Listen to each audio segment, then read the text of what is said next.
जय हिंद साथियों। BA first year first semester political science का एग्ज़ाम आज हो चुका है 28/1/2022 का, जिसका मैं एनालिसिस करवाने वाला हूं। तो आइए शुरू करते हैं प्रश्न नंबर पहला से। प्रश्न नंबर पहला था, स्वराज मेरा जन्म सिद्धांत है और मैं इसे लेकर रहूँगा। उपयुक्त कथन है, तो इसका सही उत्तर हो जाएगा बाल गंगाधर तिलक। प्रश्न नंबर दूसरा आया था, असहयोग आंदोलन किसके द्वारा चलाया गया था, तो इसका सही उत्तर हो जाएगा ये महात्मा गांधी द्वारा। प्रश्न नंबर तीसरा, रोलेट एक्ट पास हुआ था, तो इसका सही उत्तर हो जाएगा 1919 में। प्रश्न नंबर 4, भारत परिषद का निर्माण किस अधिनियम द्वारा किया गया, तो इसका सही उत्तर होगा 1858 के अधिनियम द्वारा।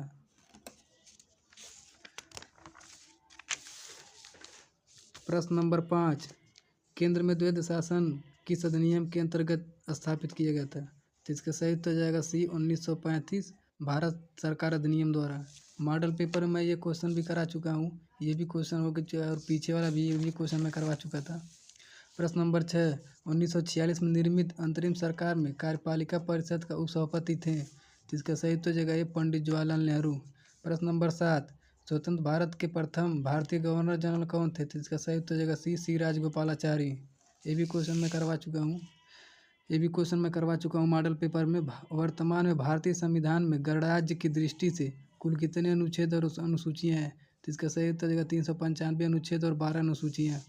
प्रश्न नंबर 9, ये भी क्वेश्चन मैं करवा चुका हूँ मॉडल पेपर में। 42वें संविधान संशोधन द्वारा प्रस्ताव में कौन सा शब्द जोड़ा गया था, तो इसका सही उत्तर जगह समाजवादी पंथ निरपेक्ष। प्रश्न नंबर 10, उद्देशिका है, तो इसका सही उत्तर जगह संविधान का भाग नहीं है, ऑप्शन नंबर सी। प्रश्न नंबर 11, भारत में एकल नागरिकता की अवधारणा अपनाई गई थी, तो इसका सही उत्तर जाएगा बी, ब्रिटेन यानी इंग्लैंड के संविधान से।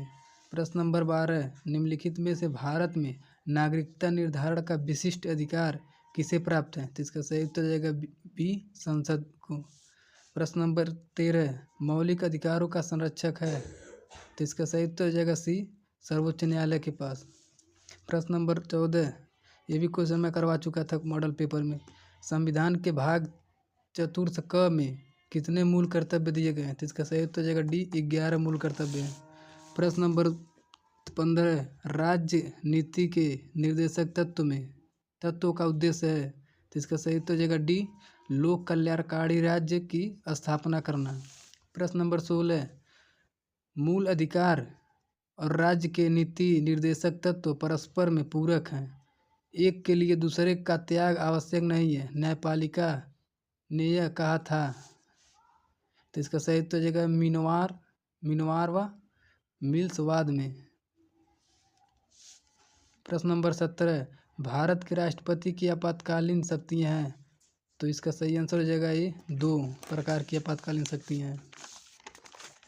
प्रश्न नंबर 18, प्रधानमंत्री की नियुक्ति कौन करता है, तो ये भी क्वेश्चन मैं करवा चुका हूँ, तो इसका सही उत्तर जगह राष्ट्रपति। लोकसभा के चुनाव में निर्वाचित होने के लिए कितने व्यक्तियों के लिए न्यूनतम आयु सीमा होती है, ये भी क्वेश्चन मैं करवा चुका हूँ मॉडल पेपर में, तो इसका सही उत्तर जगह सी, 25 वर्ष। हमारे संविधान के अनुसार राज्यसभा का कार्यकाल, ये भी क्वेश्चन मैं करवा चुका हूँ, तो इसका सही उत्तर जगह सी, 6 वर्ष होता है राज्यसभा का कार्यकाल। राज्यसभा के सदस्यों का कार्यकाल है।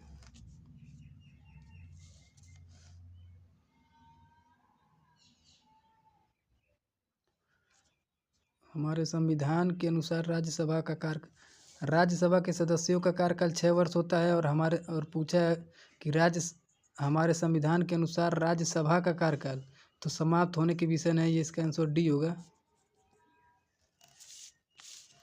प्रश्न नंबर 21, राज्य की कार्यपालिका का संवैधानिक प्रावधान होता है, जिसका सही उत्तर जगह राज्यपाल होता है राज्य के। प्रश्न नंबर 22, भारत की पहली मुख्यमंत्री कौन थी, ये भी क्वेश्चन मैं करवा चुका हूँ, तो इसका सही उत्तर जगह सुचेता कृपलानी, और प्रथम राज्यपाल थी सरोजिनी नायडू। प्रश्न नंबर 23, ये भी क्वेश्चन मैं करवा चुका हूँ, सर्वोच्च न्यायालय में सेवानिवृत्ति की आयु होती है, तो इसका सही उत्तर जगह डी, 65 वर्ष। प्रश्न नंबर 24, संविधान की व्याख्या करने का अंतरिम अधिकार किसको है, तो इसका सही उत्तर जगह सर्वोच्च न्यायालय को है, ऑप्शन नंबर डी। प्रश्न नंबर 25 एक उच्च न्यायालय का न्यायाधीश अपना त्यागपत्र संबोधित करता है, तो इसका सही उत्तर जाएगा ए राष्ट्रपति को। प्रश्न नंबर 26 जिला का सबसे बड़ा न्यायिक अधिकारी होता है, तो इसका सही उत्तर जाएगा जिला न्यायाधीश। प्रश्न नंबर 27 लोकसभा में आंग्ल भारतीय समुदाय से सदस्य मनोनीत करने की शक्तियाँ किसके पास होती है, तो इसका सही उत्तर जाएगा बी भारत के राष्ट्रपति के पास। प्रश्न नंबर 28 उत्तर प्रदेश, ये क्वेश्चन मैं बाद में अभी बता दूंगा एक नेक्स्ट वीडियो में, ये मुझे अभी आ नहीं रहा समझ में।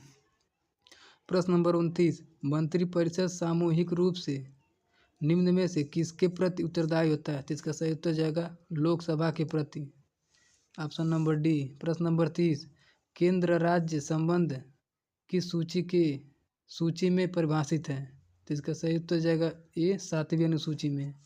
प्रश्न नंबर 31 विषय जिन पर केंद्र व राज्य सरकार दोनों का कानून बना सकती है उल्लेखित किया गया है, तो इसका सही उत्तर जाएगा सी समवर्ती सूची में इसका उल्लेख है। प्रश्न नंबर 32 भारत में जीएसटी कब प्रभावित हुई थी, तो इसका सही उत्तर जाएगा 1 जुलाई 2017 को। प्रश्न नंबर 33 अनुच्छेद 371 के उपबंध में कितने राज्यों पर लागू हो रहे हैं, तो इसका सही उत्तर जाएगा ए 11 राज्यों पर।